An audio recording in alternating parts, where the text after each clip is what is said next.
Jay here, Stretford, Paddock. This is the Paper Talk. As you can see, I'm in the studio. You know what to do by now. Get involved in the chat and the comments. We've got a load of stories to get through, and make sure you are hitting that like button. And if you've not done already, subscribe to the channel. We're going to be giving you some updates on contract talks. There's a couple of players who haven't signed a new deal yet. We expect them to, so we'll have some updates on there. We'll also have some injury updates as well, and transfer rumours, of course. Let's not forget as well, there'll be people asking about what's going on with the takeover, so we'll get into a little bit of that. So make sure you are getting involved. Loads of people already in the chat. Good to see the usual suspects: Danny Ings, Ross Murphy, Jacoya Trott, Santa Notch, Flashburn 52, Dale Gibson always saying morning Jay, Ross Murphy saying like the video. Yes, good advice there from Ross. Like that video. James Swinbanks says morning Jay as well. Morning, you lovely lot. Right, let's start with Raphael Varan. Raphael Varan, obviously been out. There was reports or talk that he might be out for the rest of the season. However, according to the Evening News, you can see it on your screens there, the Manchester United manager, Erik ten Hag, is optimistic that defender Raphael Varan will be in the contention for the FA Cup final against Manchester City on June the 3rd. I want to get your opinion on this. Get involved in the comments. Let me know. What would you do if that was basically his first game back?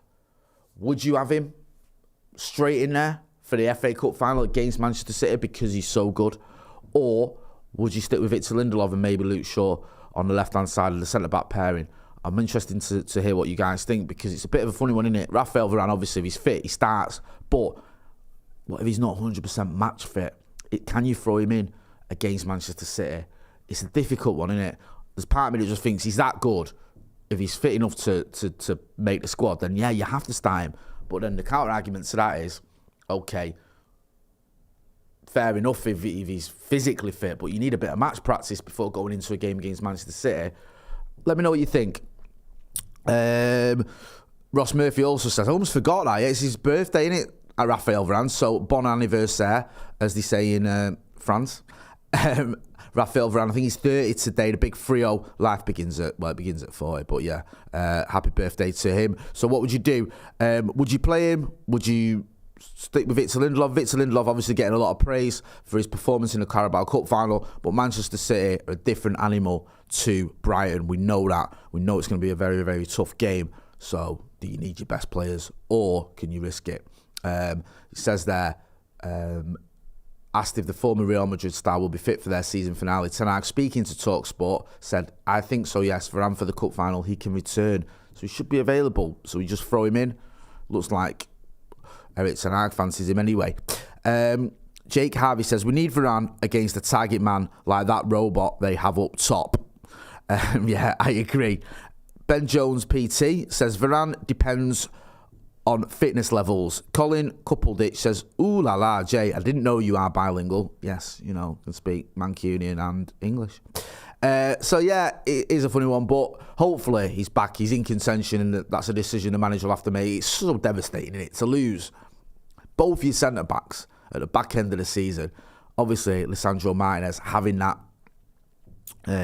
metatarsal injury, and then Raphael Varan being injured as well. Just talking on injuries, did you see the pictures that I think it's Bruno Fernandes's wife posted of him wearing? He's got crutches, and he also had like a little boot on as well. I posted a picture of him. I think he was on his sofa eating toast. So people saw that and were like, oh, that doesn't look too good. It doesn't look like he's going to be ready for Spurs. But you never know. I mean, that can just be precautionary when players have to wear things like that. It doesn't necessarily mean that that's him done or whatever. And he isn't a player as well, Bruno Fernandes, who tends to miss many games. I think he's missed sort of 2 games in the last 8 years or something stupid for injury. Like the games he's missed have been through suspension. I think he was ill. I think he hardly ever misses games for injury. So he's got a really phenomenal record. So hopefully he'll be available for the Spurs games, because we need him, don't we, Bruno? And we saw what happened in Sevilla, how much we missed him. We're so reliant on Bruno Fernandes. I think people sometimes just forget about that. Notch says, but who can speak Andy Tate-ish? Yes. Jake Harvey says, I reckon Vegas could do a job at the back, to be fair. Jay and Joe's adopted son, Benjamin J. Your thoughts on Lindelof last game? And he's done an ice cold emoji. Yeah, I thought Victor Lindelof played very well at Wembley. I thought the defence as a whole played pretty well, to be honest with you. I did a little bit of spoke about Aaron Wan-Bissaka at the end of the video yesterday. Thought he had a good game. Luke Shaw did very well. It was a solid performance by but all of them played well. And obviously Victor Lindelof getting the deciding penalty. I've got a picture of that Bruno pick I was on about, by the way, in case anyone's wondering what I'm talking about. Should be able to see it on your screens. Yeah, he sat there. I think he's having a bit of toast there. Sorry, part of it's covered for me. Yeah. Do you remember Marco Rojo's toast? Hey, that was horrible, wasn't it? He was all burnt toast when he posted a picture of his Instagram. Yeah, it's not great seeing him like that, but hopefully he'll be back sooner rather than later. And as always, we will keep you posted on any news when it comes to Varan, when it comes to Bruno Fernandes. We're also going to be having our Spurs preview later on today, and we've got an extra video as well. We did a video with We Are Tottenham TV from the in collaboration with BT as well. So we're going to have that up where we both went through our respective teams, and not a combined 11 because I hate combined 11s, but looking, if you had to pick one player for each position, who'd you pick? And to be honest with you, the Spurs lads ain't feeling too confident about Thursday night. They're at a very, very low ebb, and it's time for Manchester United to capitalise on that. Because personally, I think it's one of those games where we beat Spurs away, the position they're in and the run they're on as well. They've lost 2 games now. If we had to make it 3, then I fancy us for that top 4. I think it's pretty much nailed on. Charlie Proctor says our next 3 games decide top 4, Jay. That emoji, very tough. I agree on all fronts. Hit that like button, please. Right, let's talk about David De Gea. Obviously, it's been in the news quite a lot on here recently, David De Gea. His performance at Wembley was praised, made some big saves. People still question his distribution, though, and the command in his area, and asking whether he can be that guy in an Erik ten Hag system. It's a weird one with David De Gea, isn't it? It's not about whether he's a good goalkeeper. It's about whether he's the right type of goalkeeper for Erik ten Hag's system. We're trying to play out the back, presumably. That's what he seems to see with my own eyes. Yeah, it doesn't feel like at times David De Gea is completely comfortable, and that's an understatement. And I think when you look at the metrics, when you look at the stats, when you look at how he measures up against other goalkeepers when it comes to distribution and playing out for the back, he's pretty much at the bottom of all those stats. So it's whether you go, well, okay, because he's so good at shot stopping, we can ignore that, the distribution side of things. There's a piece here, or an article here in 90 Minutes. It says Manchester United are nearing an agreement with long-serving goalkeeper David De Gea on a new contract with reduced terms. The thing for me, I get like the whole money thing is an issue if he's on stupid money. I think he's on 375k a week. I'm not blaming him for that. If you get offered money, you take it. I think he's the highest paid goalie ever. But it's not about just him getting a pay cut and then everything's rosy. It's whether he can play in the system. The money's almost irrelevant to that. The thing is he the right goalkeeper for what Ten Hag wants to do? Now, you've got 2 choices there. You either change your goalkeeper and get someone in who can play out the back in the way that you want him to, or I think you alter the way you play out the back. Because I don't think you can teach David De Gea to be that guy. I just don't. I think he's 30, well, it says he's 32. He's the type of goalkeeper he is. He isn't a sweeper keeper. That's not him. And I don't think he's going to become that now at 32 years old. I think you have to work with what you got. Now, you may argue, well, he's got the most clean sheets in the Premier League. He's got the most clean sheets, I think, of any Manchester United goalkeeper ever. He's won trophies, including this season. Stick with him. Fine. Then you change it. You don't play out from the back in that way. Because we've seen what happens when David De Gea gets put under pressure when you're playing out from the back. Things go horribly wrong. So I think you have to either change the keeper or change the system. Erik ten Hag's got a decision to make. The word noises, I think Laurie Whitwell did a piece, that a goalkeeper in the summer isn't a priority. That Erik ten Hag actually would like to bring a goalkeeper in if he could, but he can't because he's got to prioritise a striker, which I'm about to get to, and also a midfielder and possibly a right back as well. So he's got to sort of cut his cloth accordingly, and he's happy to stick with David De Gea, hence the reason we're seeing potentially him signing a new deal, albeit on reduced terms. Let us know what you think. Haruga007 says Maguire has to go, surely. Peter Griffith says depends what Ten Hag thinks with David De Gea. Yeah, I agree. Someone must be wrong. De Zebra has dropped Sanchez because he can't play out from the back. Ryan Mean says Neymar interest needs to stop. We've just got rid of a load of overpaid prima donnas. Should we talk about Neymar? This one surprised me, right? We've translated this. I think this came from... Where did this come from, producer Ethan? Is it... Foot Mercato. That famous publication. So the Evening News and a couple of other papers have picked it up as well, I think. So we went and found the source of it, which is Foot Mercato, well, the website that started it rather than the actual source. And we did a bit of Google Translate. So it says Manchester United keeping tabs on Neymar. So you can see the translation. It's always the case when you do these Google Translates. They're not perfectly, don't make perfect sense, but you get the gist of it. Push towards the exit of PSG. Neymar interests beautiful people. There's a sentence you don't hear every day. Besides Chelsea, Manchester United has also been monitoring his situation for a while. The thing with Neymar is, and I've said this before, there was sort of rumours a couple of seasons ago. Says MU follows the Neymar case from afar. It's so bizarre, isn't it, when you put things through Google Translate. Yeah, it says it, like last summer, Paris would like to part ways with Neymar and his imposing salary. Few clubs are able to offer him so much. Nevertheless, some follow him. According to our information, United have been keeping an eye on him for several months. I love this. The Mancunians did not make any concrete approaches, but they simply inquired about him at the start of the year. But this file, like others, is put on standby pending the final sale of the club. And then according to sources close to the English club, we expect the arrival of several big stars if United is bought by Qatari investors. So Neymar looks like he could be being monitored.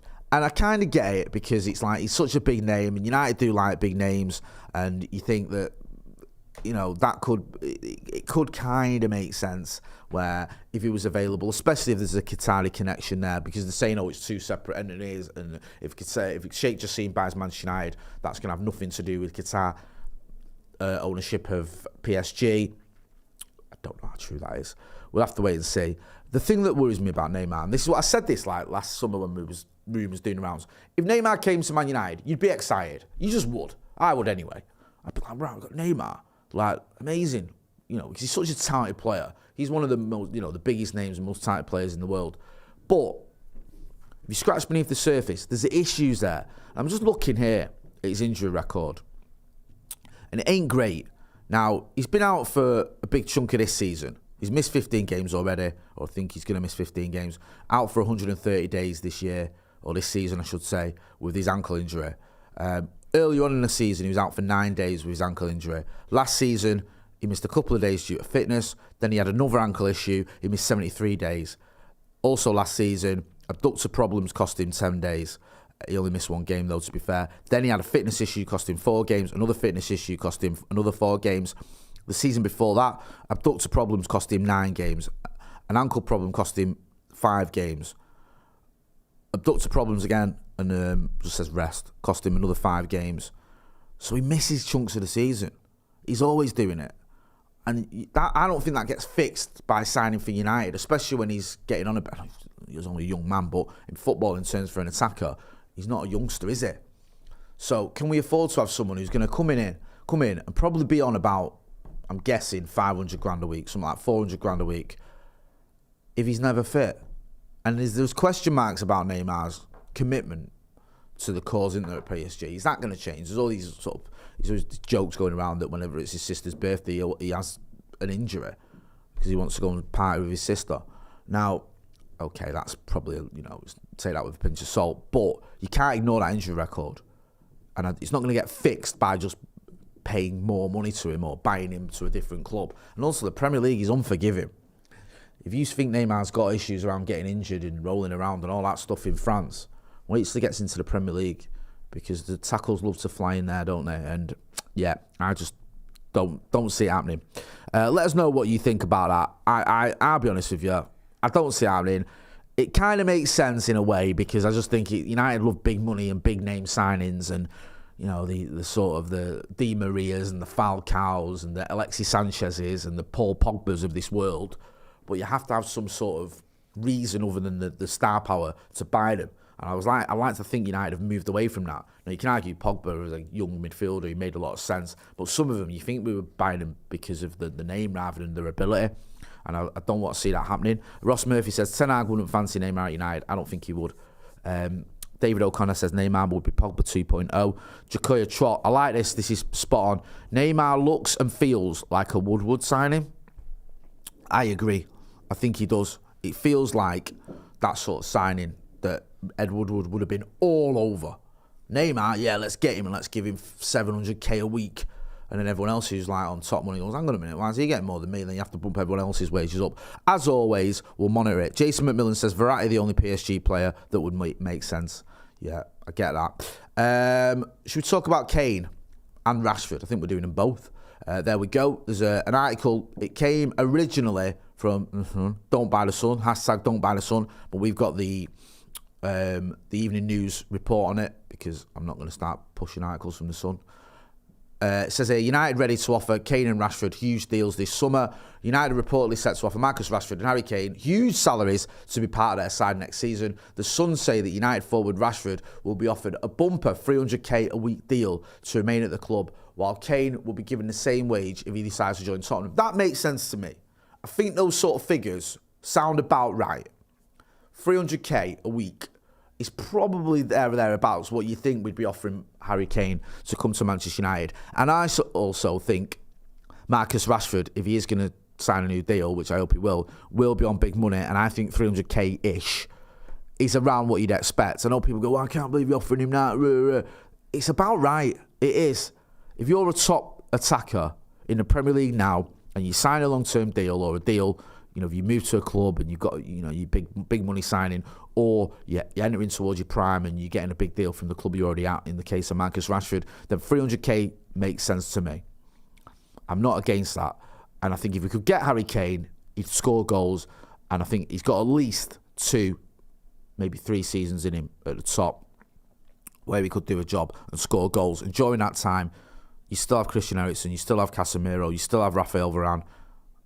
That could be the time where you go for a title challenge, because in a couple of years, you might bring in Victor Osimhen, and I like Victor Osimhen, he's probably my preferred choice, but you bring in Victor Osimhen, it takes him a couple of years to get going. By the time he's got going, you might be replacing Christian Eriksen, Rafael Varan and Casemiro. So it's a bit of a conundrum, it's a bit of a problem that Eric Ten Hag will have to fix. The main issue is, would Harry Kane come to Manchester United? A lot may depend on whether Spurs get top 4, because they're not looking too great for it at the minute. Like I said earlier, I spoke to We Are Tottenham TV, and they are not feeling confident about their prospects of getting top 4. Big game on Thursday, obviously.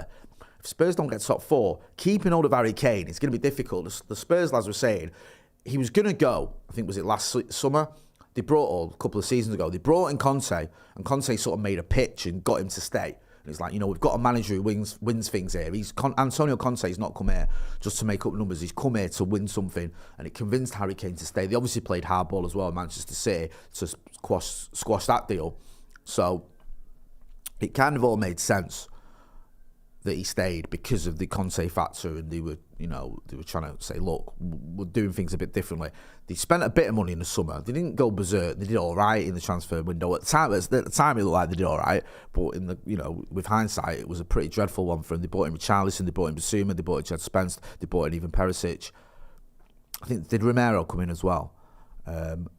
It was a decent transfer window, but most of those signings were just squad players. They needed more first-team players. Didn't pan out for him. Obviously, they've been a shambles this season. I know they're still in the top 4 race. It's not that bad, but getting rid of Conte, bringing in Stellini, and getting rid of your interim manager for another interim. Ryan Mason back there, I think, now. I mean, it doesn't make any sense. Hit that like button, please, people. Make sure you are hitting like, and if you're not doing already, subscribe. Come on, let's get to 200 likes. SK says, if he was on a free, we'd be offering him 300k a week. He's costing 100 million, and that salary. How does that make sense? He's only 200k right now in his prime, so he's not into it. He's saying no. Well, you're already spending 100 million on Harry Kane. Why would you offer him big money as well? I think if you've got to get him, you've got to offer him that sort of money. Yeah. I just feel that is what it's going to cost. Again, you may disagree and you may think as SK does. I mentioned obviously the takeover as well. I think we're expecting Alexei, bro, just pass me that book, please.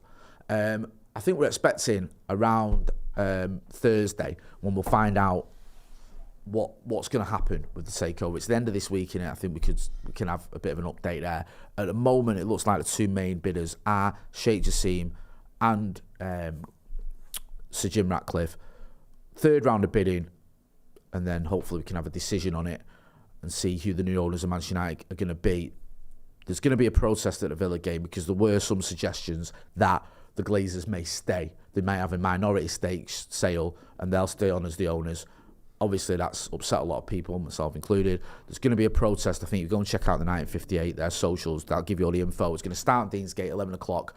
Go down to the ground, and I think the idea is first 18 minutes, people are going to wait outside the stadium and then go in, let the Glazers know that you want a full sale only, which I completely understand, and the back as well. So if you can get involved, if you can't, a few people messaged me saying, Jay, I can't get to the game, I can't get down to the protest, I don't live in England, I just can't get there, whatever. There's other ways of making your voice heard on socials. Do whatever you can just to get the message out there that the Glazers are not welcome at Manchester United. We've had 18 years of mismanagement on their watch, and it's time that they sold. They said they're going to sell. They need to do that, and hopefully it'll be sooner rather than later. I'm just going to plug something here as well. My boy Dave Scott's book is out. Mancunians. Where do we start? Where do I begin? Interviewed a load of people there. It covers football, it covers culture, it covers music, fashion. It even interviewed me for it. It's a little bit about me and Stephen Howson as well, but don't let that put you off. In fact, he's got me and Howson in there. It's a really great book. I'm really proud of him. He's a good friend of mine, and that's out as well, so go and check that out. I'm going to wrap it up there. Thanks to everyone who got involved in the comments. Like I say, we've got a preview for the Spurs game coming up later. We've also got a little video we did with We Are Tottenham TV, so go and check that out. That'll be up later on this afternoon. And also, if you've not seen it already, go and check out the Paddock podcast from yesterday. Me and Steve putting the world to rights. As always, like the Brew 2.0. I'm Jay Motty. This has been the paper. I didn't say the Brew then. This has been the Paper Talk. Don't forget to hit like, share, and subscribe. Thanks for watching.